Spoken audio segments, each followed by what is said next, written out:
Good morning everyone. Coursera UPSC में आप सभी का स्वागत है। हम अपने आज टेस्ट सीरीज़ को शुरू करते हैं। इसमें हम देखेंगे टेस्ट नंबर 36। ये इसमें ज़्यादातर क्वेश्चन मैप बेस्ड हैं, जिनको आप प्रैक्टिस करने का प्रयास कीजिएगा और कोशिश कीजिएगा ज़्यादा से ज़्यादा सही हों। पीडीएफ के लिए आपको कोर्सेरा यूपीएससी टेलीग्राम पर जाकर सर्च कीजिए, वहाँ से ज्वाइन करिए, या फिर नीचे डिस्क्रिप्शन में लिंक दिया वहाँ से भी ज्वाइन कर लीजिए। आज के सेट में अगर आप 5 से 7 सही कर पाते हैं तो आपका ठीक ठाक है क्वेश्चन। अगर 7 से 9 सही कर पाते हैं तो आपका बेटर है, लेकिन अगर 9 से 15 कर लेते हैं तो बेस्ट है, जिसमें आपकी प्रैक्टिस ज़्यादा होगी कि आप यूपीएससी प्री में भी सही कर पाएंगे। चलिए पहला क्वेश्चन देखते हैं। पहला क्वेश्चन है, विश्व स्वास्थ्य संगठन द्वारा शुरू की गई पहल E2020 पहल निम्नलिखित से किससे संबंधित है, आपको ये बताना है। पहला कथन ये कह रहा है कि एंटीबायोटिक प्रतिरोधी से संबंधित है। बी कह रहा है कि मलेरिया उन्मूलन से। सी कह रहा है ई कचरे से उत्पन्न होने वाले स्वास्थ्य संबंधी समस्याओं से। डी कह रहा है विकासशील देशों में दिव्यांग व्यक्तियों को इलेक्ट्रॉनिक उपकरण का संवितरण करना है। बताइए E2020 पहल किससे संबंधित है। उम्मीद है सभी लोगों ने आंसर लगा लिया होगा। जिन लोगों ने मलेरिया उन्मूलन लगाया है उनका बिल्कुल सही है। E2020 मलेरिया उन्मूलन से संबंधित है। देखिए इसको 2016 में WHO ने शुरू किया था और इसे 21 देशों में लागू किया गया है। 5 क्षेत्र ऐसे हैं जहां पे 21 देशों में इसके मलेरिया को उन्मूलन करने के लिए प्रयास किया जा रहा है। इसका उद्देश्य था 2020 तक उन्मूलन को प्रयास करना, उन्मूलित कर देना, मतलब खत्म कर देना यहाँ से मलेरिया। लेकिन अभी पहला 2019 में एक देश ऐसा हुआ है जो अल्जीरिया है, वही एक एलिमिनेट कर पाया इसको, और किसी देश में नहीं एलिमिनेट किया जा चुका, मतलब एलिमिनेट नहीं हो पाया। इंडिया भी उसमें से एक है, इंडिया में भी एलिमिनेट नहीं हो पाया अभी, इसीलिए न्यूज़ में था। बस इतना याद रखिए। E2020 किससे संबंधित है, मलेरिया से संबंधित है। चलिए अगला क्वेश्चन देखते हैं। कभी कभी समाचारों में चर्चित डोमेरा द्वीप कहाँ है, आपको ये बताना है। डोमेरा आइसलैंड कहाँ पे है। पहला कथन दिया काला सागर, दूसरा दिया लाल सागर, तीसरा दिया कैस्पियन, चौथा दिया भूमध्य सागर। तो बताइए ये डोमेरा आइसलैंड कहाँ पे अवस्थित है। अभी ये कंट्रोवर्सी में था। उम्मीद है सभी लोगों ने आंसर लगा लिया। जिन लोगों ने रेड सी लगाया उनका बिल्कुल सही है। ये जिबूती और इरिट्रिया के बीच कंट्रोवर्सी था। दोनों एक दूसरे को इसको लेकर के आपस में ये दिखा रहे थे कि मेरा है, मेरे अंदर आता है, और जिबूती कहता था मेरे अंदर आता है। लेकिन काफ़ी 2008 से ये जिबूती के मतलब इस पर आधिपत्य है, एडमिनिस्ट्रेशन जिबूती का है इस पर, डोमेरा आइसलैंड पे। देखिए डोमेरा रेड सी में स्थित है, ठीक, और जिबूती के उत्तर पूर्व में स्थित है, और इरिट्रिया के पूर्व में स्थित है। इरिट्रिया इधर है और जिबूती इधर है, दोनों एक दूसरे इस पर आधिपत्य दिखा रहे थे, इसलिए लोकेशन न्यूज में था। आप याद रखिएगा, ये रेड सी में स्थित है डोमेरा। चलिए अगला क्वेश्चन देखते हैं। ग्लोबल सोशल मोबिलिटी रिपोर्ट निम्नलिखित में से किसके द्वारा जारी की जाती है। कथन ए कह रहा है अंतर्राष्ट्रीय मुद्रा कोष, बी कह रहा है संयुक्त राष्ट्र आर्थिक एवं सामाजिक परिषद, सी कह रहा है कि WEF विश्व आर्थिक मंच, डी कह रहा है विश्व बैंक। बताइए किसके द्वारा जारी किया जाता है ग्लोबल सोशल मोबिलिटी रिपोर्ट। उम्मीद है सभी लोगों ने आंसर लगा लिया हो। जिन लोगों ने WEF लगाया उनका बिल्कुल सही है। WEF जारी करता है, और ये इस बार पहली बार जारी हुआ है, ये प्रथम ग्लोबल सोशल मोबिलिटी रिपोर्ट। और इसमें देखिए भारत का खतरनाक रैंकिंग रहा है। 82 देशों में भारत का 76वां रैंक रहा है। मतलब भारत से केवल 8 ही देश ऐसे रहे हैं, 6 देश ऐसे रहे हैं जो आगे रहे हैं, मतलब उनसे नीचे ही रहा है भारत। क्यों इतना नीचे रहा है आप यहाँ पे देख सकते हैं। इसके पैरामीटर हैं उसके अकॉर्डिंग।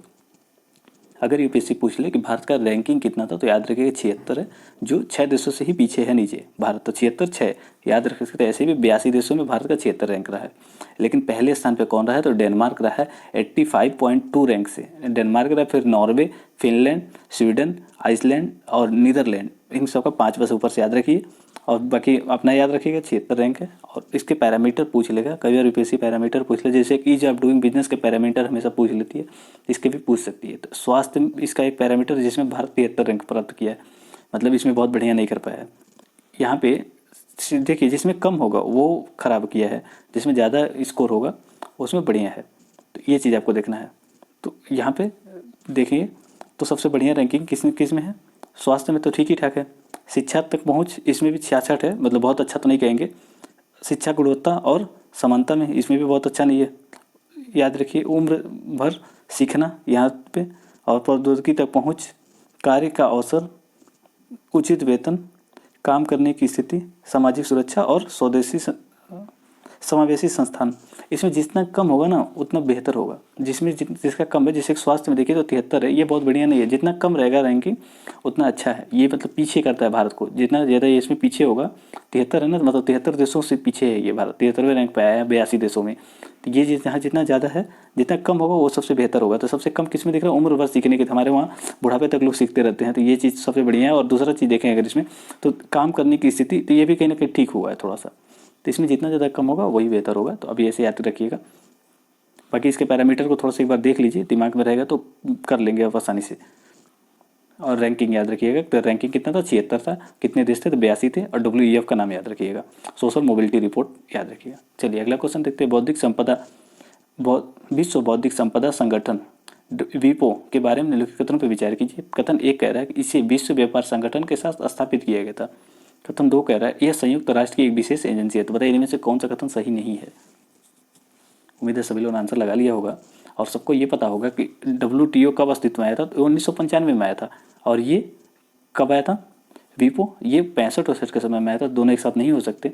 और ये WIPO संयुक्त राष्ट्र की एक विशेष एजेंसी, तो बिल्कुल सही है। 2 सही है, 1 गलत है। तो जिन लोगों ने ए लगाया था बिल्कुल सही है। आप यहाँ पे देख सकते हैं WIPO, सॉरी हमने 65 बोल दिया था, 67 है। 67 में आया था WIPO। और WTO 95 में आया था।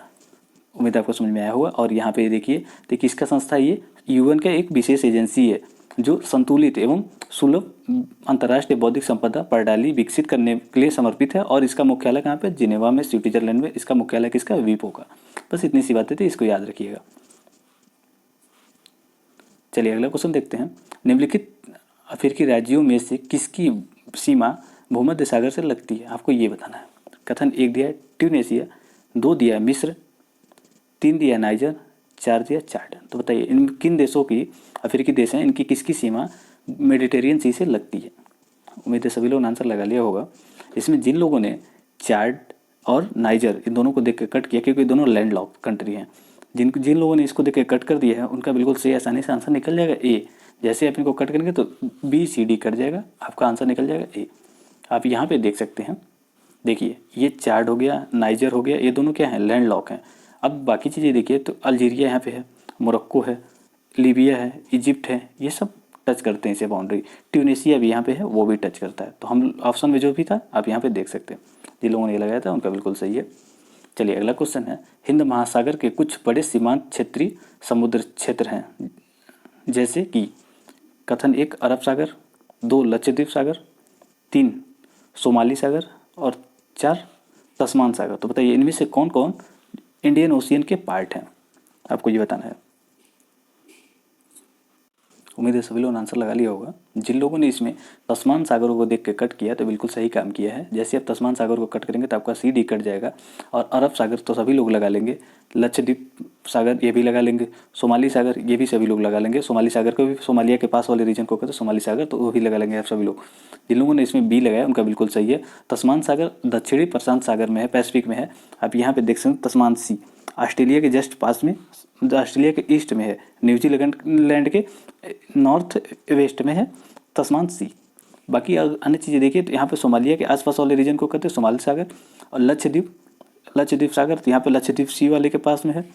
दूसरा चीज़ यहाँ अगर देखें तो बंगाल की खाड़ी, तो बंगाल की खाड़ी तो सभी को पता ही होगा यहाँ पे है। अंडमान सागर, तो अंडमान सागर अंडमान के यहाँ पे ये चीज़ें हैं। और प्रशांत सागर में तो ये चीज़ तस्मान सी था। उम्मीद आपको समझ में आएगा, सभी लोगों ने आंसर लगा लिया होगा। अब याद रखिए तस्मान सी कहाँ पे है? तो साउथ पैसिफिक में है, दक्षिणी प्रशांत सागर में है। चलिए अगला क्वेश्चन देखते हैं। भारत और रूस ने पारस्परिक रसद सहायता समझौते से क्या लाभ हुए हैं? मतलब यहाँ पे agreement on reciprocal logistic support से क्या लाभ हुए दोनों को, आपको ये बताना है। पहला कथन ये कह रहा है कि यह भारत और रूस को आपूर्ति और ईंधन के लिए एक दूसरे को सैन्य सुविधाएं तक पहुँच, मतलब सैन्य सुविधा तक पहुँच प्रदान करेगा, ARLS। दूसरा कथन कह रहा है भारत को आर्कटिक के रूसी भाग में बंदरगाहों तक पहुंच प्राप्त हो सकेगी, जिससे वहां विद्यमान ऊर्जा संसाधनों तक पहुंच हो सकेगी। तो बताइए इनमें से कौन सा कथन सही है? उम्मीद है सभी लोगों ने आंसर सही लगा लिया होगा। जिन लोगों ने सी लगाया था उनका बिल्कुल सही है। देखिए ये मेंस के लिए भी इंपॉर्टेंट हो जाता है।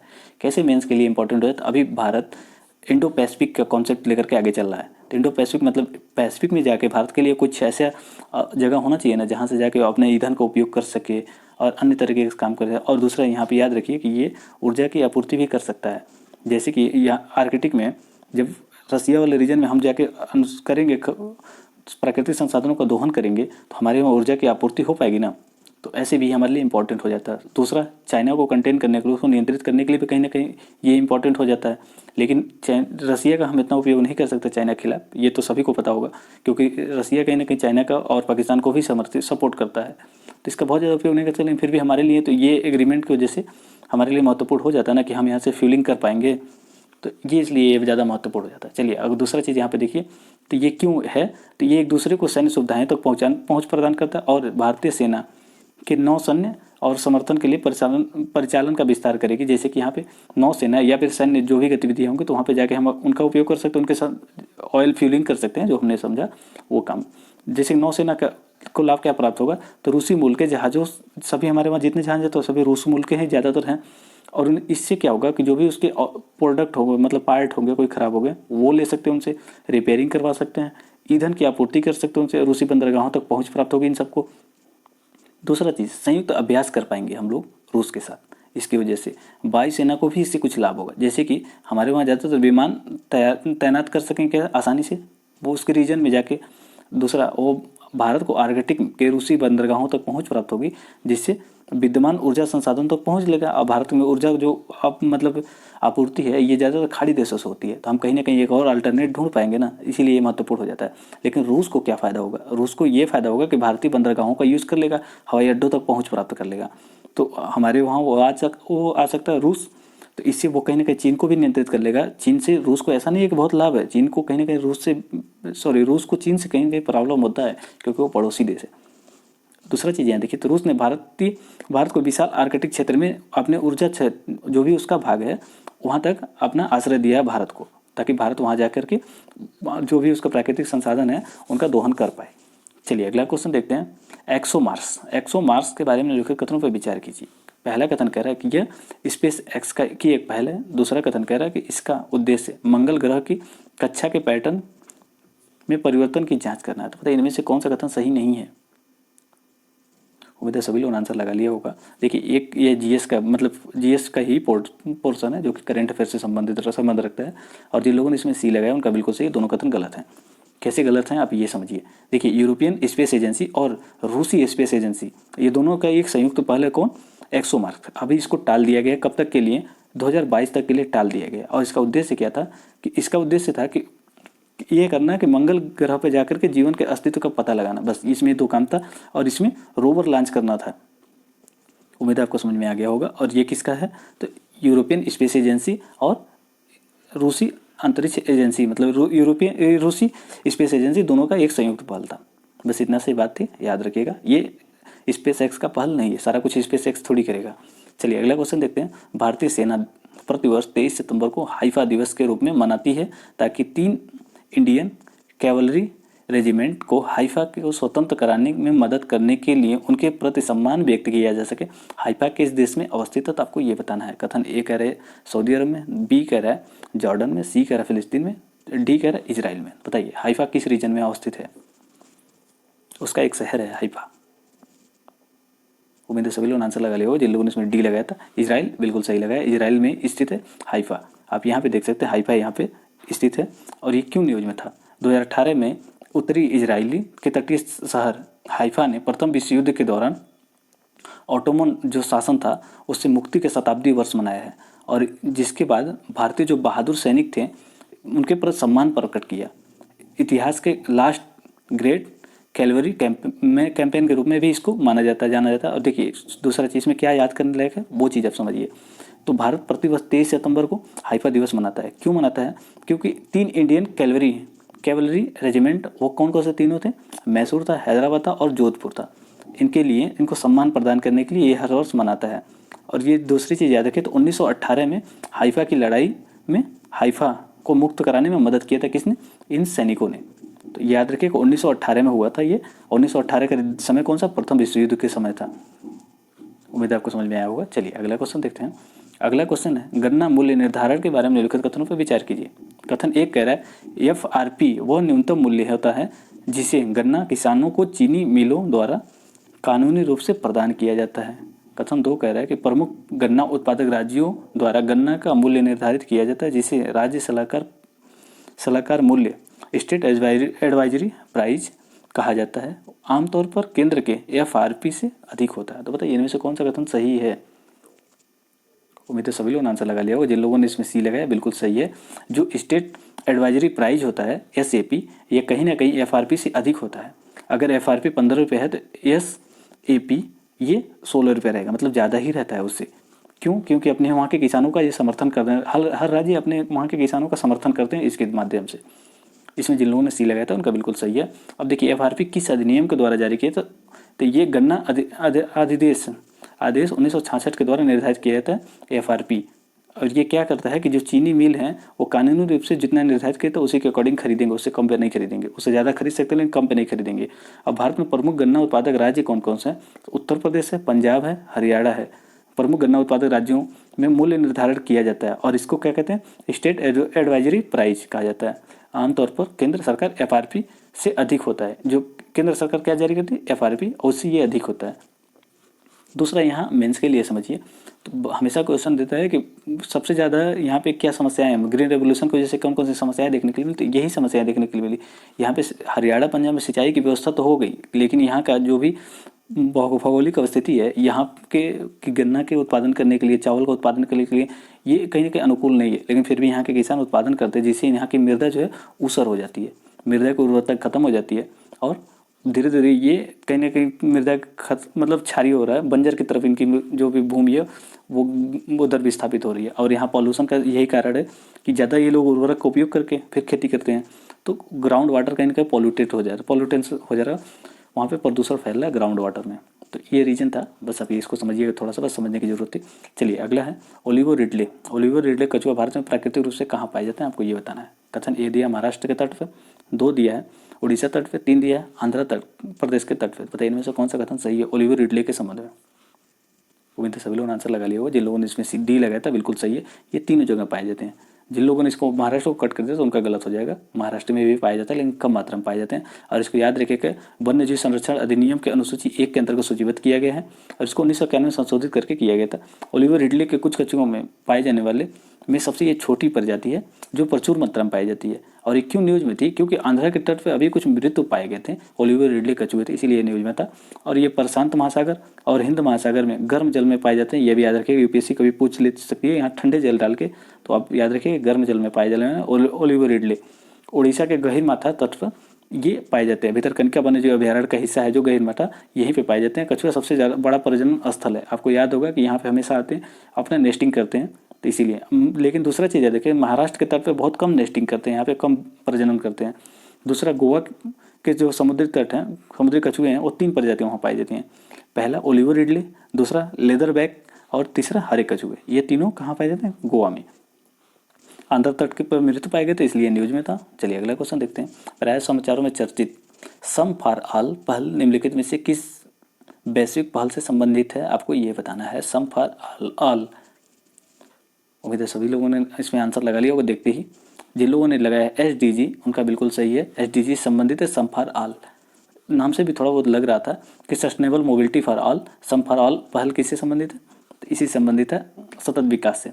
ये क्या कहता है कि ये विकसित देशों, विकासशील देशों में भी क्यों न्यूज में था? तो ये प्रोविजन यही करता था कि जो भी परिवहन व्यवस्था है अन्य तरह का, वो विकलांग लोगों के लिए भी कहीं ना कहीं उसी तरीके से प्रोवाइड कराया जैसे सामान्य लोगों को प्रोवाइड कराया जाता है। इसीलिए न्यूज में था।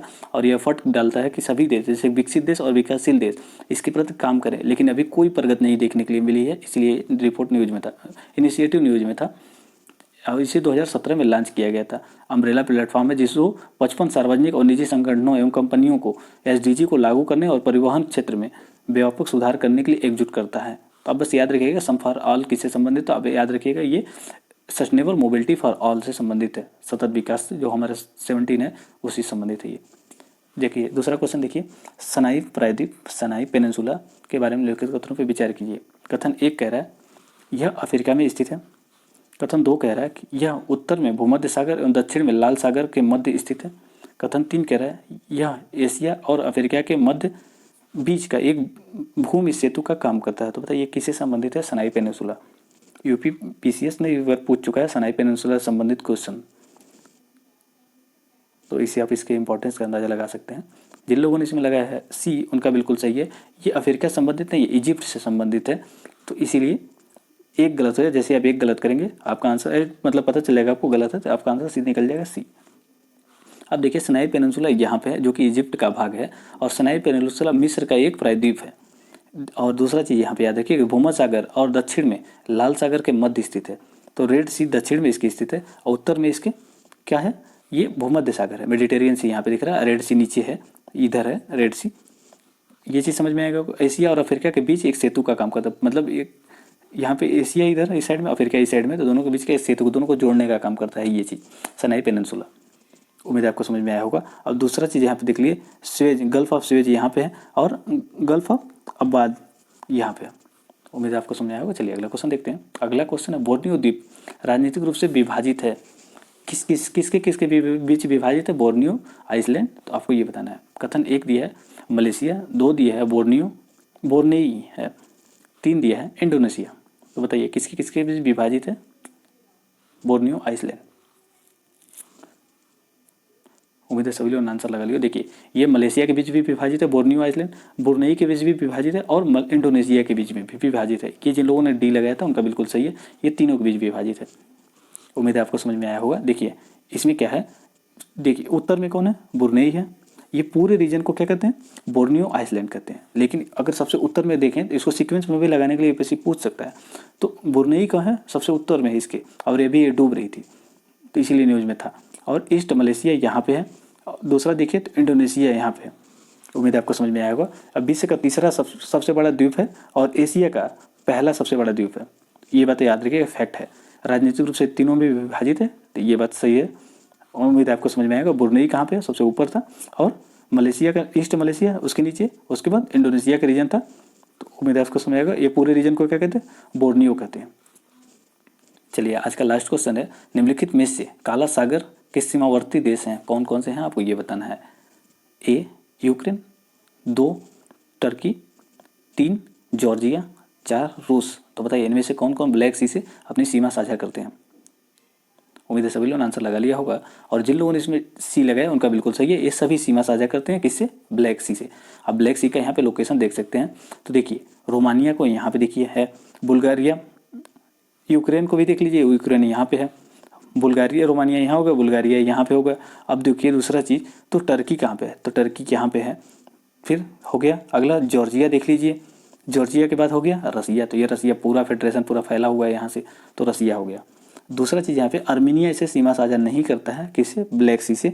तो अभी इस बात को याद रखिएगा, ब्लैक सी से अर्मीनिया सीमा साझा नहीं करता है। आज के लिए बस इतना ही। जो भी आपका क्वेश्चन सही रहा हो आप नीचे स्कोर जरूर बताइएगा अपना कि आपने कितना सही किया, और आपको कैसा लगा ये सीरीज जो भी लोकेशन बेस्ड पे था। इसे देखने के लिए धन्यवाद।